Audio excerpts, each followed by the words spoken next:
రామగుండం పట్టణంలోని 1వ division housing board కాలనీలోని చర్చిలో క్రిస్టమస్ పర్వదినాన్ని పురస్కరించుకొని కాంగ్రెస్ పార్టీ రామగుండం పట్టణ అధ్యక్షులు ఈదునూరి హరిప్రసాద్ ఆధ్వర్యంలో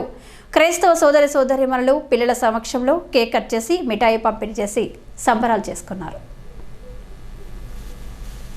ఈ సందర్భంగా హరిప్రసాద్ మాట్లాడుతూ రామగుండం నియోజకవర్గం అభివృద్ధి లక్ష్యంగా భవిష్యత్ తరాల బాగు కోసం ముందు చూపుతో పనిచేస్తూ రామగుండం నియోజకవర్గంలోని గోదావరికలలో స్కిల్ డెవలప్మెంట్ హబ్, మెడికల్ కాలేజీలో నర్సింగ్ కళాశాల ఏర్పాటు చేసి మెడికల్ హబ్గా తీర్చిదిద్దుతూ మూసివేత దశలో ఉన్న బి థర్మల్ పవర్ ప్లాంట్ను నూతన నిర్మాణం కోసం పట్టుబట్టి సంబంధిత మంత్రులు ముఖ్యమంత్రిని ఒప్పించి భవిష్యత్ తరాల జీవనోపాధికి బాటలు వేస్తూ రామగుండం నియోజకవర్గంలోని 2 మండలాల గ్రామీణ ప్రాంతాల రైతులకు ఉపయోగపడే విధంగా